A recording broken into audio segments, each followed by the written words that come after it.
Bridges on Air. Tulay sa himpapawid. Panagsanib na puwersa ng PBS Radyo Pilipinas World Service at Commission on Filipinos Overseas. Magsisilbing tulay sa himpapawid para sa Filipino diaspora. Dala ay balita, impormasyon at serbisyo publiko na mag-uugnay sa pamahalaan at OFWs sa iba't ibang panig ng mundo. Bridges on Air. Tulay sa himpapawid. Tampok din ang mga Pilipino na nagbibigay inspirasyon, kampyon ng kultura, tradisyon at katatagan ng Pilipino sa kapwa Pinoy saan man sa mundo. Bridges on Air. Tulay sa himpapawid. Dito sa Radyo Pilipinas World Service.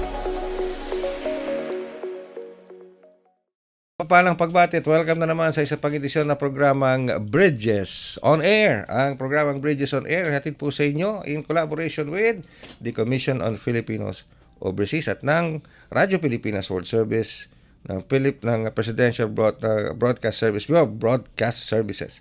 Kami po ang inyong mga lingkod, Ray Sampang at Aris Gutierrez po para sa Commission on Filipinos Overseas. Hatid na naman po namin sa inyo ang isang mahalagang episode ng Bridges on Air sapagkat mamaya makakapanayan po natin ang isa na naman nating kababayan, this time from Southern California, si Miss Aquilina Soriano Bersosa.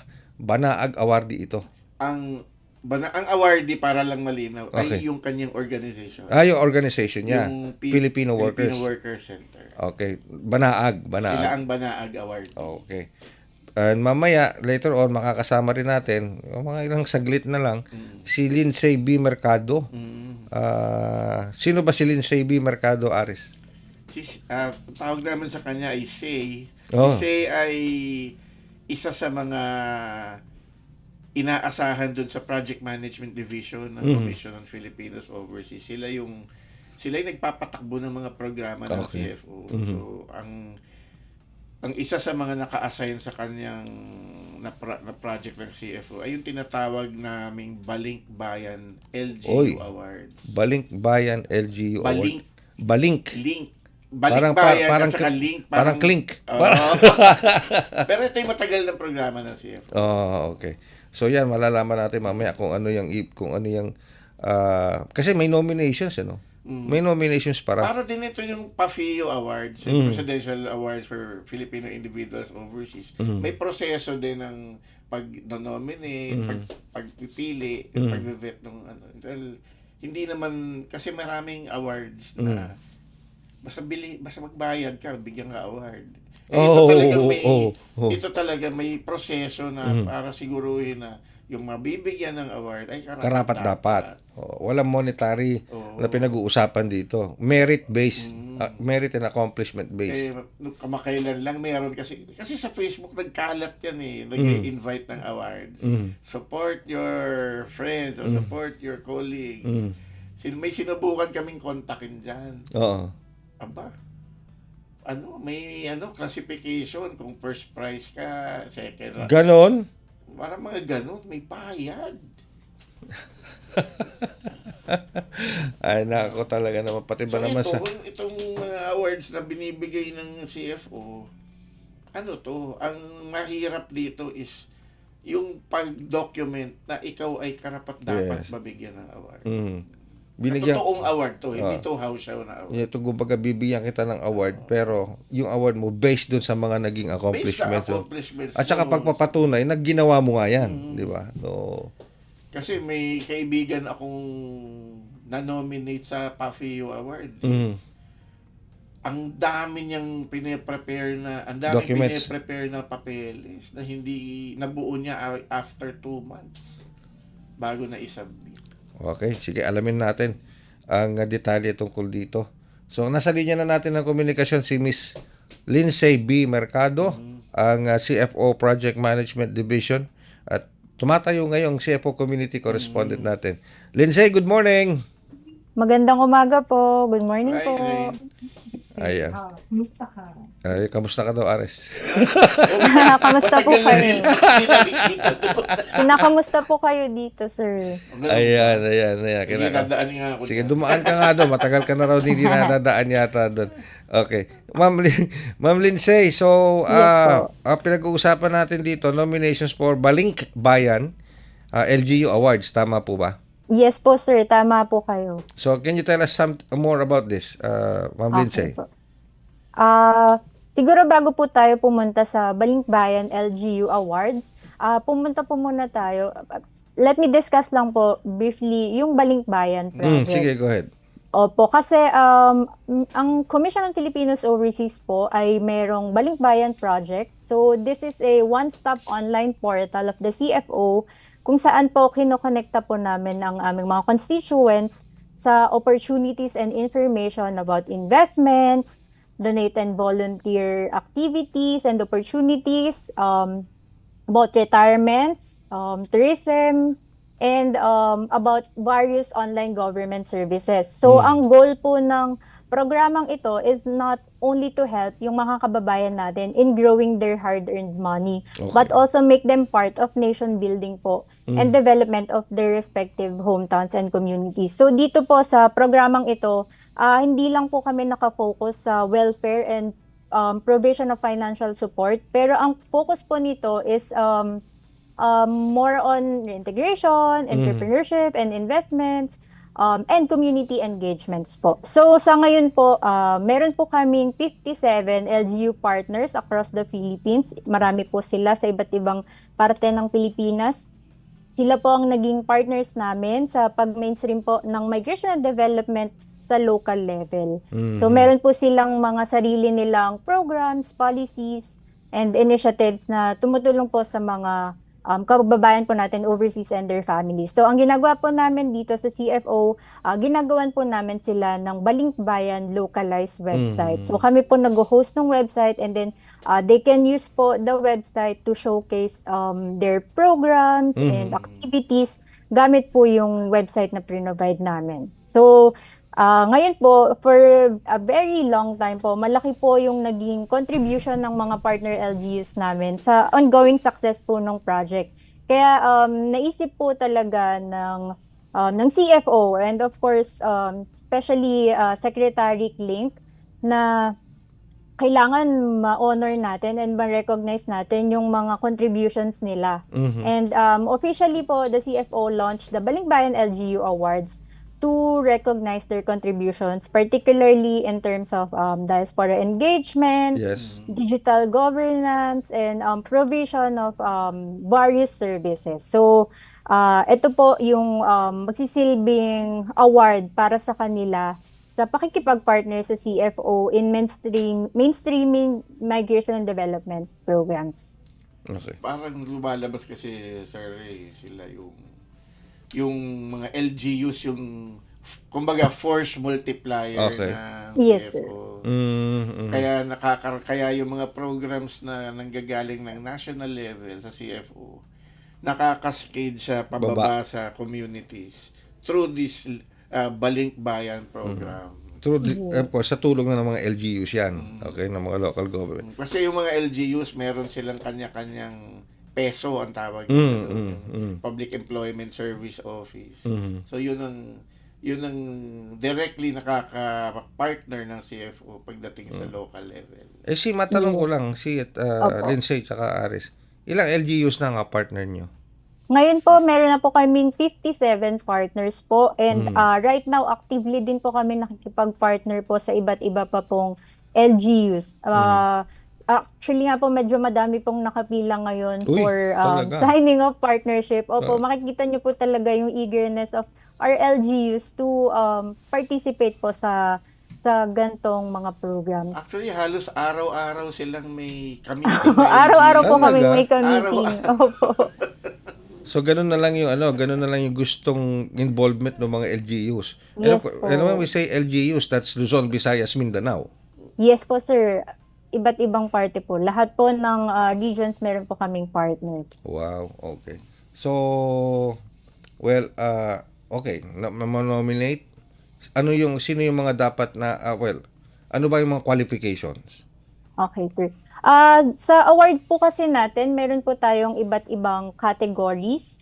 Meron po tayong 4 na categories. First is the Excellence in Digital Governance and Diaspora Engagement. So ito pong kategory na ito ay para sa mga LGU partners po namin has demonstrated excellence in terms of using digital tools and technology para mas mailapit po yung mga services sa mga kababayan natin sa abroad. So, di na po nila kailangan pumunta ng Pilipinas para lang mag-invest or mag-donate.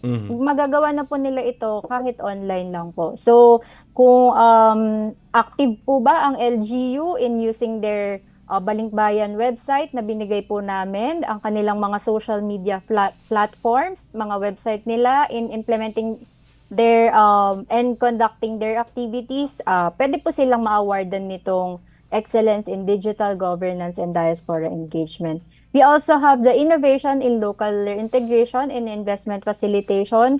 Ang focus naman po ng category na ito ay on reintegration at investment programs para sa mga returning migrants at overseas Filipinos. So, for example po, meron po ba silang mga programa relevant to integration and investment facilitation? So, magiging partner po natin sila sa pag-encourage po sa mga kababayan natin na pwede kayong mag-invest dito or mag-retire dito para sa brighter future dito sa Pilipinas. So, ang example po nito, meron ba silang mga programa like livelihood training, financial literacy training, mentoring, business opportunities, incentives, and then pag-facilitate ng mga retirement opportunities in their respective hometowns. Then we also have po the Diaspora Inclusion and Equity Award. So para ito naman pong award na ito ay para sa mga LGUs natin who acknowledge and practice inclusivity, especially po para sa mga vulnerable sectors. So kasama po dito yung bang mga programa nila are gender responsive. Meron ba silang efforts to address various migration issues like human trafficking, labor-related, so iba't iba pong klase. And then finally, we have the Outstanding Balinkbayan Champion. So ito na po yung parang overall. So kung may mga scores po sila sa category 1, 2, 3, malalaman po natin kung sino po yung pinaka-winner po na Outstanding Balinkbayan Champion. So yun po yung category namin. And yung eligibility, sir, open lang po siya right now to our LGU partners. So balit 57 LGU partners lang po namin ang makakapag-compete sa awards po na ito. So sila lang muna, yung 57 Sila na yun. po Yung may partner. opo, sir. Okay.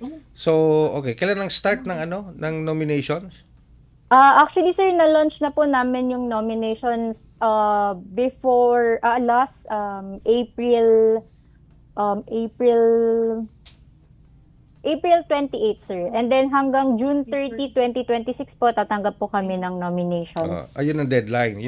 Yes po, June 30 po. Opo. Pero itong pangsang tanong, Ares saka Ma'am Lindsay. Opo. Okay. So, competition yan, di ba? Yes, sir. Sino ang mga hurado? Sino yung mga magja-judge? Sino yung mag-a-assess kung itong mga entries na ito ay karapat-dapat na manalo? Ang composition po ng judge natin, sir, ay multi-stakeholder po. Siyempre, iba't ibang sektor po ang ire-represent ng mga judge natin. Meron po tayong mga government agencies, meron pong non-government agencies, civil society representatives, meron din pong representatives from the academe, para po balanse po yung pag-judge sa mga programang ito. Siyempre, iniiwasan po natin na maging saturated yung pagtingin sa mga programa, kaya dapat well represented po yung panel of judges po natin. Ayun, okay. Opo. Tama-tama din yan. Tatawid dun sa 46th anniversary ng CFO. Ayun, tama-tama Yes, pala po. yun. Sige, pero kailan ba yung 46th anniversary ng CFO? Lindsay? So, June 18 po, sir, ang ating anniversary, sir. Attend po kayo, sir. Ayun, talaga Invite po naman. namin kayo Sige. sa anniversary natin. Maganda po, no, sir, kasi dito sa anniversary summit natin, i-honor natin yung mga overseas Filipino constituents natin. Pero dito po sa award natin, yung mga partners naman natin in engaging our constituents, yung i-honor natin. So dito, it's a very bright and masayang taon po ito for CFO, honoring our partners and also our constituents. Kagaya po nung nabanggit ni Sir Aris kanina, na may pa-FEU awardings, tapos may pa-FEU awarding, and then meron din po kaming Balinkbayan LGU awarding. Napakarami yung ano, no? Meron Napakarami pa. yung Yes po, sir. activities. Ang dami Hindi po kayo namin napapagod. partners. Alam mo, itong mga batang to, hindi na yata umuuwi. Parang ako yung alam niyo sa dami ng mga nababasa ko bukod sa interview nababasa ko, nakikita ko sa social media. Ako yung napapagod eh. Ako yung nahahapo eh dun sa mga activities ninyo. Ibig sabihin year round eh. Year round parang walang patid yung mga activities ninyo. Tsaka lahat yan urgent. Oo. Ay syempre si Seklink ay ano yan, parang ano yan eh, urgency is always ano sa kanya eh. Ika nga utmost importance eh, yung urgency. Ito nga, habang ini-interview natin si Lindsay, nagre-report siya na nakipagkita sila sa San Pedro, Laguna. Ako, ibig sabihin ba nandiyan ka sa San Pedro, Laguna? Ngayon, sir, nandito po ako sa Pasay City, sir. Oo. Galing sila. Galing ka na San Pedro, Laguna. Opo, sa sobrang dami po naming minimit, sir, naghahati-hati na po kami ng teammates namin. Ganun po ka-eager. Yung mga LGU LGU po talaga makipag-partner. Alam mo, Nakakatuwa din po. Mapalad ng CFO, meron may mga ganitong tao. Talagang dedicated sa trabaho. Well, with that, Lindsay, maraming salamat ha. Opo, thank you so much po. Sir, i-correct ko lang, sorry po. Yung anniversary po ng CFO, nagkamali po ako na June 16 po. June 16. Na-excite lang po ako. Nalito na po ako sa mga activities natin. Anniversary ko po pala yung June. Anniversary mo? Work anniversary. Okay. Opo. So June 16. Yes, June sir. 1-6. Yun, June 16. Opo, attend po kayo, sir. Madami po kayong makikilala doon. Oo. Sige. Siyempre, isa ka na doon sa lalapitan Yes, sir. ko. Abangan ko po kayo. Okay. Thank you very much, Lindsay. Thank you so much po. Maraming salamat po. Thank you very much. Si Miss Lindsay B. Mercado. Kung magkakatuluyan sa koordinasyon, baka doon tayo umere. Baka nga doon pa tayo umere mismo. Doon sa anniversary date na yun at saka doon sa summit mismo. Di ba? Who knows, di ba? Baka makita na rin natin at para mas marami tayong o baka magkaroon tayo ng special coverage sa World Service focusing on that anniversary and summit alone. Maganda nga yun diba? Na magkaroon ng special coverage. Anyway, well, maraming salamat, Ares. Thank you very much. And it's nice to see you again. Oo nga dito sa ating programang Bridges on Air. Pasensya na kayo. Dedicated ka na ngayon sa World Yes. Service. 100% na tayo dito sa Radyo Pilipinas World Service. Okay? Thank you very much sa mga nakaagapay natin sa ating engineering and production side. And of course, kay Secretary Klink Ang, maraming salamat din po, Secretary. And of course, ulitin ko lamang po, itong ating programang Bridges on Air is a collaborative effort between CFO and the Radyo Pilipinas World Service. Muli po, ako po yung lingkod, Ray Sampang. Ares Gutierrez po, sa ngalan ng Commission on Filipinos Overseas. Pero wag niyo kakalimutan kasi meron pa tayo second part. Oo. May second part pa tayo, yung Pinoy Ako segment. So, bibitaw muna kami sa first part natin para dediretso na tayo mamaya sa ating Pinoy Ako segment. So, huwag niyong bibitawan, tuloy-tuloy lang sa pakikinig sa Bridges on Air. Bridges on Air. Tulay sa himpapawid. Dito sa Radyo Pilipinas World Service. Work abroad? Easy money. No visa. Baka human trafficking yan. Makialam, itimbre mo. Tumawag sa 1343 para humingi ng tulong. Paalala mula sa Interagency Council Against Trafficking. Pinoy Ako, tampok ang natatanging kaling at dedikasyon ng Pinoy na nagbigay karangalan sa inang bayan at nagsilbing inspirasyon at modelo sa kapwa Pinoy saan man sa mundo. Pinoy Ako, dito sa Radyo Pilipinas World Service.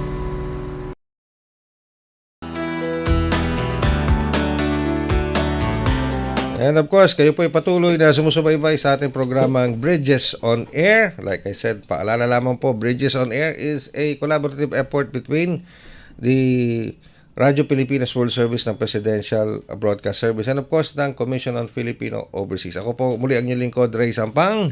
Ako naman po si Ares Gutierrez sa ngalan ng Commission on Filipinos Overseas.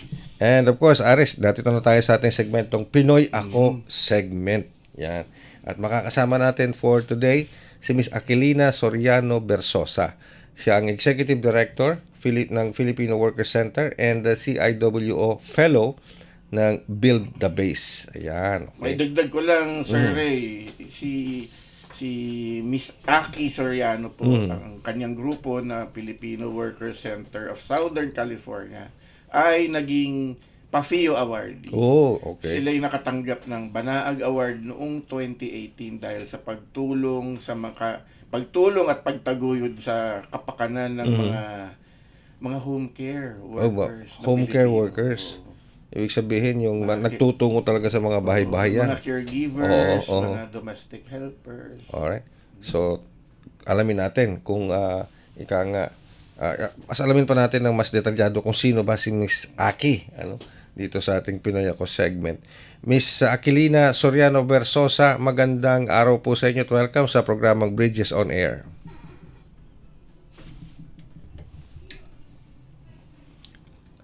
Hello, Miss Aki, magandang araw po. Yes, magandang araw po sa inyo. Ayan, thank you. Narinig niyo po ako? Opo, yes po, narinig na po namin kayo. Miss Aquilina Soriano Bersosa. Si Ray Sampang po ito, and of course, kasama pa natin si Aris Gutierrez. Ayan. Hello po. Opo. Ma'am, can we call you Aki? Miss, Yes, Aki ang tawag sa akin. Okay. Ayan, okay. Miss Aki, so kayo pala ang Executive Director, Filipino Workers Center and CIWO Fellow, Miss Aki. So can you tell us something tungkol dito sa organization na ito? Yes, so isa ako sa founder ng Filipino Workers Center. Will be 30 years old next year, so 2027. So, almost 3 dekada nandito kami. Nandito kami sa Southern California. Our main office is based in Los Angeles. And we really built the organization para makatulong at makasuporta din kami sa mga Filipino worker na nandito sa US. Meron ng mga organisasyon para sa mga kabataan, para sa mga seniors, pero yung mga workers, wala masyadong organisasyon tungkol sa mga issue ng wages, working conditions. And nakita namin dito na may maraming mga Pilipino na nagtatrabaho bilang caregiver. Okay. Home care. Lalo na dito sa Southern California, it's one of the fastest growing jobs sa US dahil sa aging demographics. And Filipinos are very much in this job. So may mga networks. At nakita namin sa trabaho nito, there's a lot of, marami din mga problema. So, Okay. Naranasan nila yung mga wage theft. So, hindi nagbayad yung mga kanilang mga amo sa minimum wage, mga overtime protections. So, we also help to found yung National Domestic Workers Alliance. So, tumutulong kami sa working issues, but we also help with housing, Okay. immigration, iba-ibang problema. Kasi kapag may problema sa trabaho, usually it's connected sa maraming ibang mga issue. Yes. No? So, gusto namin tumulong para maging maayos. And then this led us also to find and support mga human trafficking victims, That's good. human trafficking survivors din. Mga, yung iba mga domestic worker, yung iba mga teacher. So, we've helped over 200 human trafficking survivors na successfully apply for trafficking visas dito sa US and connect to mga iba-ibang mga services dito para magiging stable ang kanilang buhay. Miss Aki, ano po yung nag-motivate sa inyo to focus on this on these issues, on the issues ng mga caregivers and home care workers? Ano po yung connection ninyo as ito po ba yung full-time job ninyo Filipino Welfare Center, or do you have another job na ginagawa? Ito ang full-time job ko. Mhm, And actually, meron na kami ng mga halos 40 na full-time staff din sa Filipino Worker Center. May mga 4 na opisina sa Southern California. But nung nag-umpisa kami, actually puro volunteer nung umpisa. And wala pa kami mga opisina. So, Okay. over the years, we grew. We were able to build mga infrastructure ng Filipino Worker Center. Alright. So, para matanong ko lamang po, Miss Aki, so, more on mga healthcare workers yan. Ibig sabihin, including Filipino nurses, nursing assistant, physical therapists, anything that would provide service for home care. Well, ang focus namin is sa home care, hindi healthcare. So healthcare is more sa medical side. Okay. No? And there's a lot of more support sa mga healthcare workers. Karamihan ng mga nurse are unionized or have more structures and support mga association, like yung Filipino Nurses Association ng Southern California. So, kaya tinuyo namin ito and nag-focus kami sa mga home care workers because nakita namin na dito yung may mga problema at wala silang support. Alright. Okay. And marami sa kanila ay live-in. So, hindi mo makikita sila kaagad. Alright. No? They're Okay. isolated. Pero those people, those Filipinos who work in home care, like yung sinasabi po ninyo, all of these Filipinos are documented. They are migrants documented, or some of them are, undocumented. Some of them are undocumented. Some of them are documented. So, it's mixed. Halo-halo. Okay. Ma'am, napansin po namin na, yun nga, nabanggit kanina na on the upswing ang caregiving dyan sa US dahil nga sa aging population. Pero napansin din po namin na marami rin pong Pilipino na nagtayo na rin ng sarili nilang Home care facility. So, do you also cover them? Yes, actually, we do cover yung mga residential care facility workers also. So, So meron po kayong covered sariling that. mga home care facility, ang Filipino No, Worker no, no. Center. No, wala kaming facilities, mga facility, but meron kaming mga services pangtulong sa mga workers. Okay. So, Okay. meron kaming, kapag hindi tama din yung bayad sa kanila, Yes, okay. o mga ganon. But meron din kaming training program. So, may workforce development training program for caregivers. Including training sa Alzheimer's and related dementia, iba-ibang mga training that helps them to get into good jobs. Plus yung mga know your rights bilang isang worker. Kasi kahit anong immigration status dito sa US, may karapatan bilang worker. Okay. Alright, pero But meron kaming yung business development namin ay hindi sa residential care facility pero sa worker-owned home care cooperative agency. Ma'am, matanong lang namin ano po yung, without mentioning specifics, ano po yung pinaka mabigat na kaso ang nahawakan ng grupo ninyo? Let's see. Well, may isang case ngayon na may kasama. So actually, mga caregiver sa isang residential care facility, home care facility, na naranasan nila yung wage theft plus mga labor trafficking din. wow, okay. So coercion plus sometimes yung mga Pilipino dahil may puso talaga sa mga matatanda at sometimes that's used against them. So they are left in a situation na kailangan magstay sila around the clock para magbantay sa isang matanda kasi walang mag-relieve sa kanila kahit walang bayad. Uy, Meron din kaming isang kaso na 148 workers and they were being paid less than $3 an Oh. hour. Sa Magkano po ba US, ang minimum wage sa Los Angeles is close to $18, halos $18. $18 per hour? Yeah. per hour. Yeah. Tapos Per hour. how much were these Filipinos getting paid for? Nasabi niyo hindi sila binabayaran ng tama. Mga $3 Ang or layo. less. Ang layo naman, o, di ba? Malayo. So, sa timesheet nila, they were told only to fill in for mga 6 hours per day. But actually, nagtatrabaho sila around the clock. Wow. Okay. And So, yun ang mga mabibigat na mga kaso.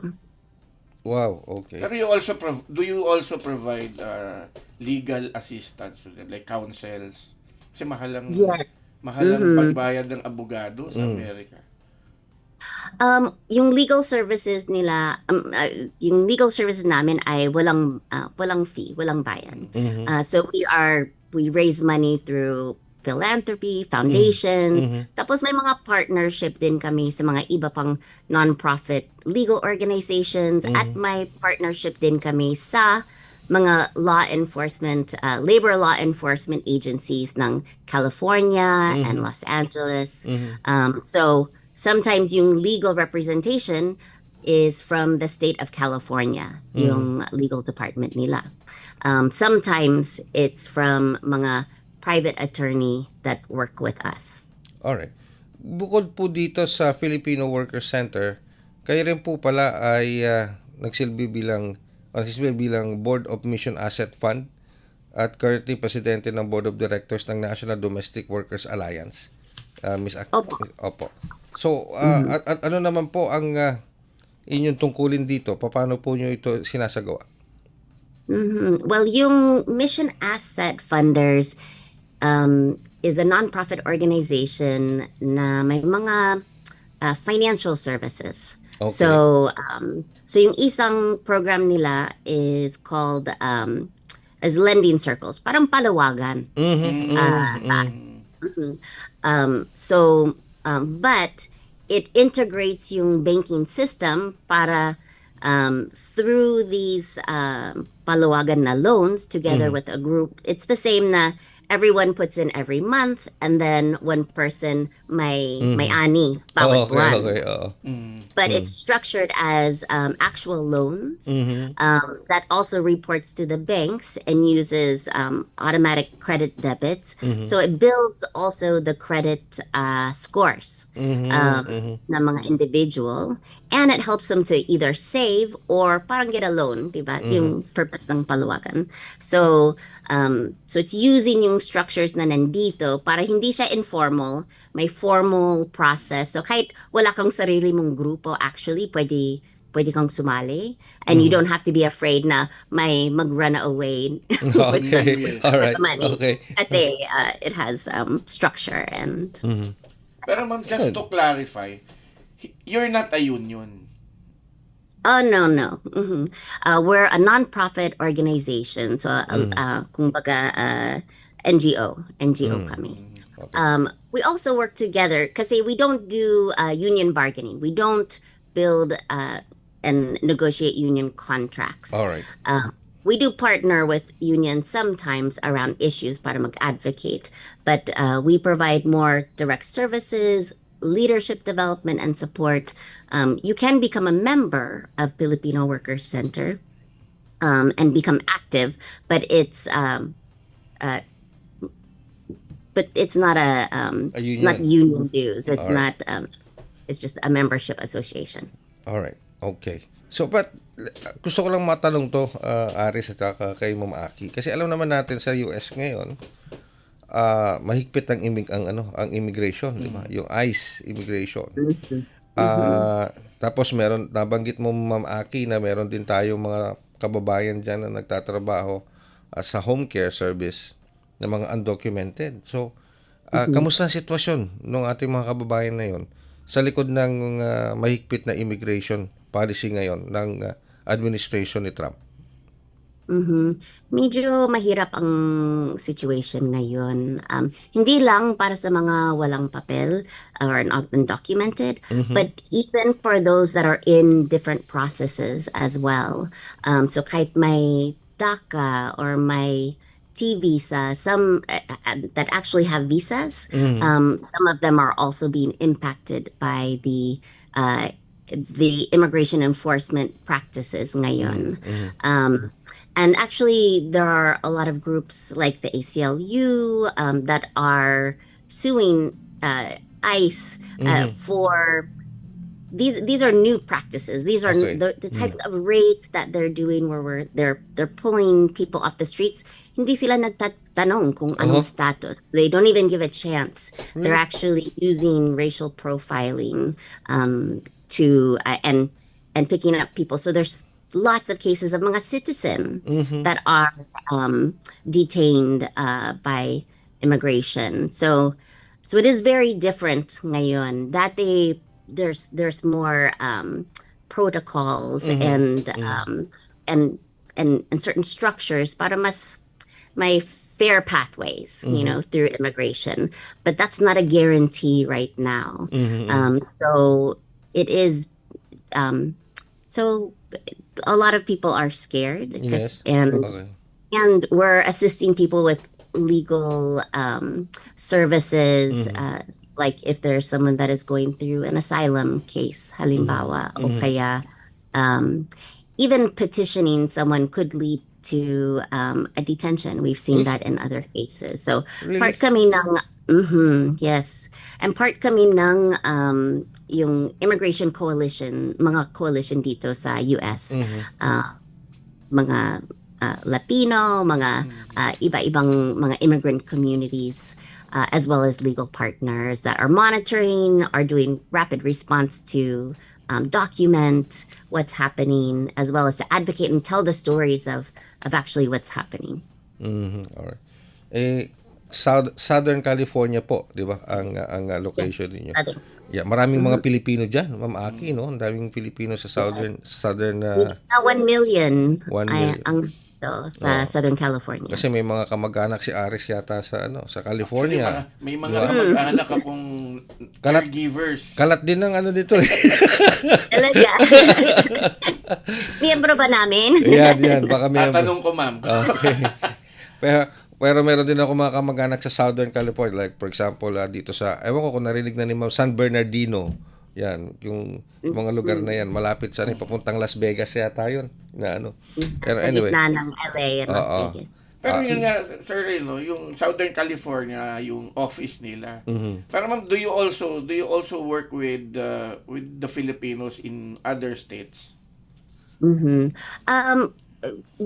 Our human trafficking program has individuals from maybe like 20 different states around the country. 20 different states. But that's the biggest program we have. But we are part of these national coalitions, and there are iba-ibang mga organization ng mga Pilipino sa iba-ibang lugar. So so we also work in partnership with yung ibang organization. So like sa Northern California, may Filipino Advocates for Justice, at meron din silang mga part din sila ng National Domestic Worker Alliance, halimbawa. So nagpa-partner din kami. So we also have civic engagement programs that we partner in, like educating and yung Filipino community, yung mga pwede mag-vote, of their voting rights and how to vote para mas may boses dito sa US, and we also have cultural programs as well. So meron kaming yung only jeepney tours sa US. We have a jeepney tour sa historic Filipino town sa Los Angeles. Actually, dalawa na ang jeepney and isang tricycle. Talagang actual na jeep. Talagang actual na jeepney, Ma'am Aki? Talagang actual na jeepney? Actual na jeepney. With all the trimmings, with all Parao. the design, lahat, ganun. Opo. Wow. May prangkisa. Anong ruta niya? Ma'am Aki, ang regarding Ikot hi-fi ikot. Circle Hi-fi. down. Ma'am Aki, regarding the jeepney, no, naiparehistro nyo yan sa US kasi mahigpit ang DMV sa US eh. Yes, mahirap. Yung unang jeepney namin is a 1945 Willis Jeep. Mhm. Na naging saraw na jeepney noong mga 1952. Tapos dinala dito ng isang couple, yung parang isang veteran, tsaka yung asawa niya ay Pilipina. Dinala nila ito dito noong 1970s. Alright. And for yung very old na jeepneys before mga 1955 yata, like it's grandfathered in, so it's not subject sa ibang mga restrictions. Okay. Pero yung so registered siya. Yung bagong jeepney namin was actually donated from Manila. Oh, okay. And that one, we are still getting registered. So it's been over a year. Oh, Nasa tagal. process. Pero meron kaming advocate din sa state, yung first elected Filipina sa California State Assembly, si Assembly Member Jessica Colosa. So they're actually helping us to navigate and malapit na ma-register. Wow. Pero ang tagal 1 year Biluin mo, ang tagal. Puro mga temporary registration muna. Siguro kasi ang classification ng mga jeepney na yung 1945 na Willys na jeep, classified siguro as vintage car. Oo, pwede. Vintage na Tsaka it's still the original chassis. Okay. Alright. May record. May record yun. And it's gasoline, hindi diesel. Yes, Yung yes. ng Pero itong bago, diesel engine. Diesel? Kaya siguro nahihirapang i-register kasi talaga mahirapang i-register yun kasi environmental issues din sa US eh. Yung Marami talagang tropa. Marami talagang mga challenges. smog testing. Oo. So ibig sabihin pala, ma'am, hindi lang workers' rights yung ina-advocate nyo, but also yung cultural awareness.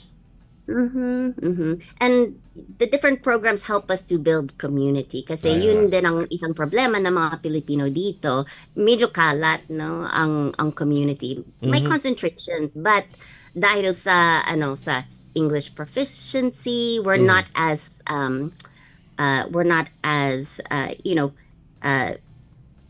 concentrated in certain areas. So we're more spread out across Southern California, and a lot of lalo na yung mga new immigrant, naghahanap din sila ng Filipino community. So yun din ang mga gathering din as well. So mga cultural gatherings. 2 weeks ago, we introduced yung bagong tricycle namin. Tricycle? Actually, kasama ni Consul General Conjen Adel dito sa Los Angeles. And we did a food crawl. So around historic Filipino town, nakapagbisita din kami ng mga iba-ibang mga restaurant, mag-sample. Really? So makahigit na 100 na community members ang sumali sa jeep, saka iba-ibang mga tricycle. May mga tricycle driver sa community dito, so nagtipon-tipon kami. Nandiyan na pala si Conjen Adel. He used to be with the Philippine Embassy in the UAE. Yes, opo. Alright.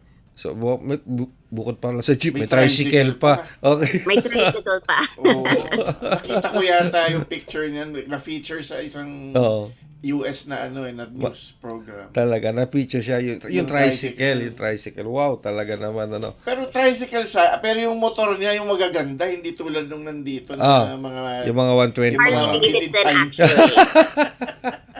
Harley Davidson actually yung motor namin. Well, at least yung concept galing dito. Galing sa Pilipinas yung concept. Yung tricycle mismo, yung body Yung ng body tricycle, mismo. Kumbaga kinabit na lang dun sa dun sa motor, motor na ganyan. Biro mo sa nakakita ng tricycle tapos ang motor mo Harley Davidson. Anyway, ma'am, Siguro, ang ganda ng usapan natin, pero matanong ko lang, going back, gusto ko lang matrace back yung history ni Miss Aki. How long have you been in the US, Ma'am Aki? Well, actually, dito po ako pinanganak. Sa Omaha, Okay. Nebraska. Third generation na Filipino ako. Okay. Ang lolo ko ay nag-migrate sa US noong mga 1920s. Tapos bumalik siya sa Pilipinas para kumuha yung lola ko. Pangalan ko Aquilina. Dinala niya siya dito nung mga 1930s. Pinanganak yung tatay ko sa Michigan, Detroit, Michigan, noong 1940s. And, ayan. So, Okay. So, pero Buti marunong pa si magaling pa kayo mag-Tagalog So, bakit? Paano? Kinakausap kayo lagi ng Tagalog? Hindi po. Yung mga magulang ko, hindi sila marunong mag-Tagalog. So, how you, nakauwi ako sa paano Pilipinas yun? noong 1996 hanggang 1997. Isang taon ako sa Pilipinas. Doon ako mag-umpisa. Mag-aral ng mag-Tagalog. And then, pauwi dito, well, we started Filipino Worker Center. So, lagi ang kasama ko ay mga Pilipino rin. So, nakapag-practice naman ako. Pero matanong ko lang, taga saan po ang province ng mga ancestors nyo dito sa Pilipinas? Yung mga lolo't lola? Ang lola ko ay taga Bulacan. Okay. At ang lolo ko ay taga Calapan, Mindoro. Mindoro. Tagalog talaga. Tagalog. Tagalog. Taga Bulacan. Di ba yung...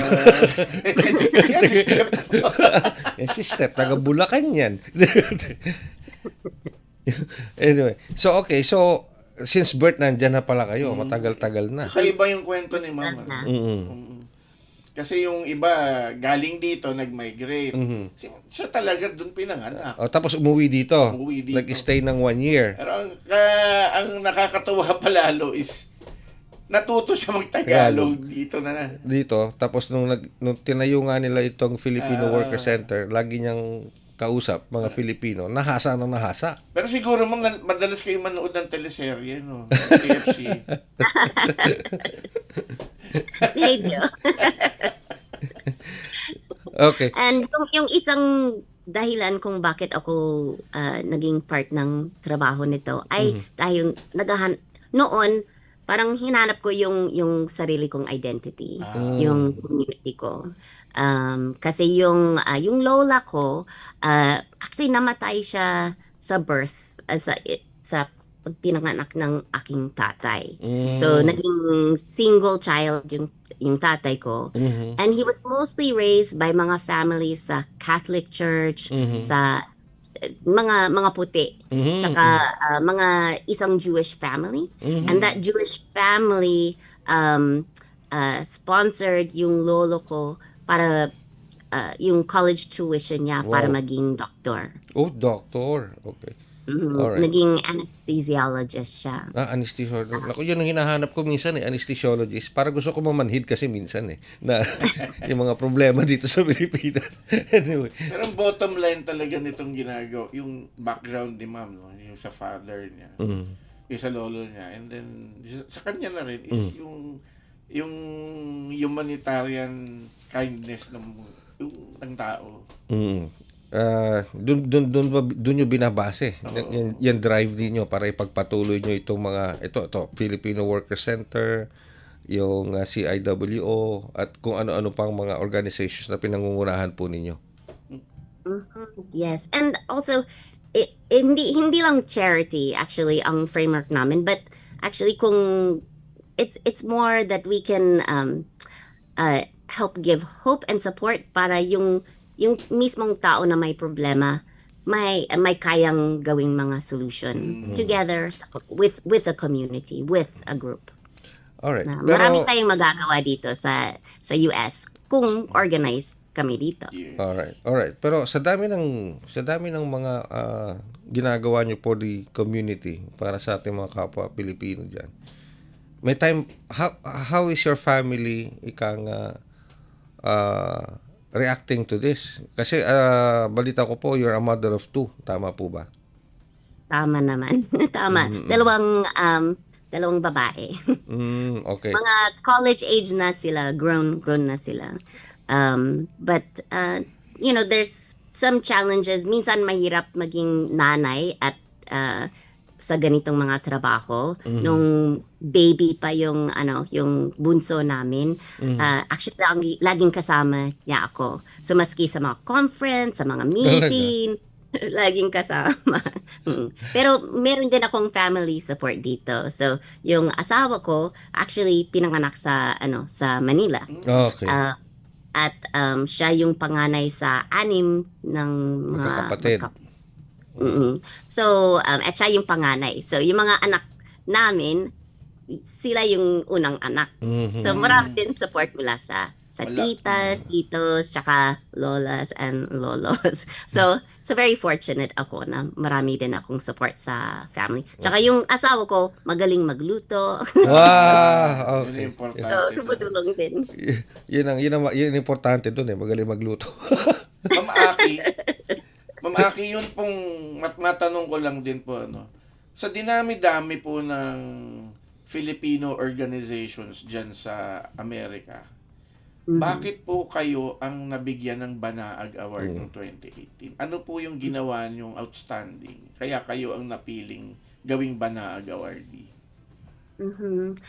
Well, I think dahil sa lalo na sa mga human trafficking work, support sa mga human trafficking survivors. So like si Nanay Fedelina, siya ay isang case that we worked together with the FBI on. Kasi she was naging domestic helper siya dito. Dinala siya dito. Unfortunately, Filipino family Yun din na nga ang Naalala ko yung Oo. kaso na yun. And then 40 years dito, wala siyang pay. Wow. Ang grabe talaga Pero yung slavery level ang ng nangyari sa trabaho. During that whole time, they never celebrated her birthday. And she was isolated mula sa family niya. So that whole time na nandito siya, wala siyang communication sa mga anak, sa mga kapatid niya. So when one of the first times that I met her, na we were able to help her na lalabas mula sa situation kasi natakot naman sila because sinasabi ng kanyang amo na kapag lalabas ka dito, magiging homeless ka, wala kang magagawa. So we provided housing, we provided support sa kanya. And she said that I asked her kung kumusta na ang pakiramdam niya, yung sa katawan. And she said medyo masakit yung tuhod kasi they were still making her get down on her hands and knees para mag-scrub ng floor. Grabe. Kahit mga late 70s na siya. Wow. What happened grabe. to what nakakuha naman po siya ng financial compensation. Panalo siya Yes. sa case sa court. Yan. It wasn't enough. She should have gotten more, but panalo naman siya. And even during that case, when the judge asked if gusto niya na yung amo niya ay makulong, sabi niya, matanda na ang aking amo kahit marami siyang kasalanan sa kanya. She forgave her and sabi niya, wag na lang to put into jail. So, nako, Pero parang, umiyak pa yung siya ba judge. yung si Miss Fidelina ba yung nakauwi rin siya dito sa Pilipinas pero gusto pa rin niyang bumalik na lang ng US? No, hindi pa siya, hindi siya nakauwi. May plano, pero kasi medyo mahaba din ang process para makuha ng T visa, and then maging green card. She couldn't travel and come back unless na may legal permanent residency. And that was the time na nag-hit yung COVID. But nakakita namin yung kanyang family and we were able to bring yung family sa US para makita sila. Alright. Okay. Unfortunately, namatay siya nung panahon ng COVID dahil sa COVID. Alright. So, Anyway, hindi siya. ang ganda ng kwentuhan natin, ano? Ang ganda ng mga information na kukuha natin. Ang daming magandang kwento diyan. Yung meron akong kilala, Kuya Ray, no? Lawyer siya dito. Mhm. Caregiver doon sa US. Oo, talaga. Aha. Totoo. So, maraming ganyan na yung magaganda yung naging careers Trabaho dito, dito. pero they still opted to go to the US and enter the caregiving sector. Okay. Meron din kami mga heart surgeon na naging caregiver. Oh, talag heart surgeon? Yes. Mga business, mga owners, mga teachers. Yung mga caregiver dito galing sa ibang mga engineer. Oh. Tapos may isang caregiver na nag-create ng mga tools and structures para sa kanilang mga pasyente. So many talents and so many Pero backgrounds. heart surgeon dito sa Oh, Pilipinas. heart A surgeon. practicing licensed practicing heart surgeon dito sa Pilipinas, Pilipinas, pumunta na Amerika para maging Caregiver. caregiver. Mhm. And he's still a caregiver up to now. I think na namatay na. Oh. Nung mga early 90s naman siya naging member. So, Okay.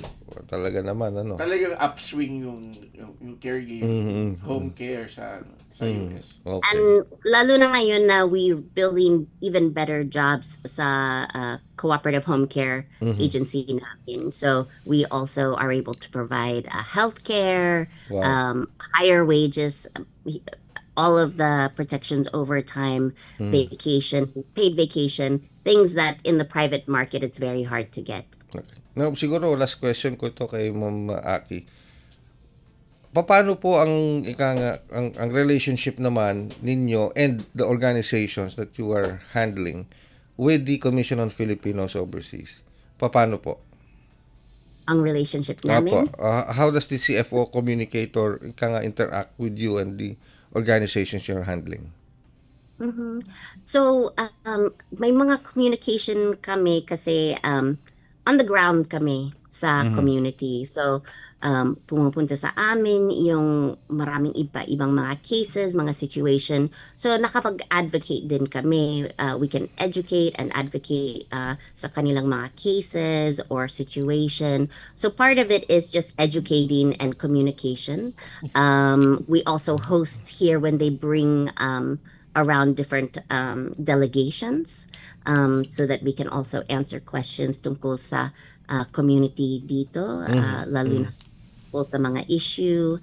And then, halimbawa sa case ni Nanay Fedelina, may partnership din sa Council General, sa iba-ibang mga sa CFO. Depende sa case kasi it depends on where it connects to so that we can navigate. Like yung seafarers, we've been able na deport, we've been able to connect them sa and really understand what happened to them so that DMW could provide support sa kanila.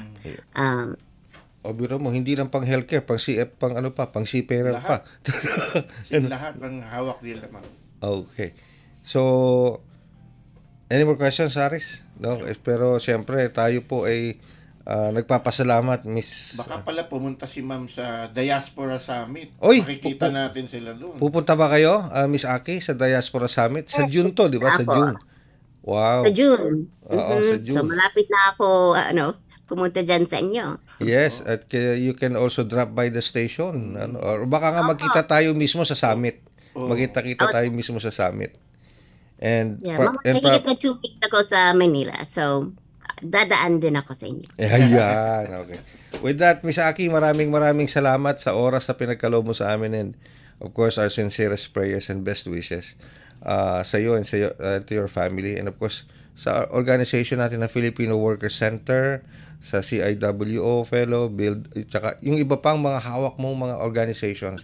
We hope it prospers, and of course, para mas makatulong pa sa mas marami natin mga kababayan dyan sa Southern California. Thank you very much, Ma'am Aki.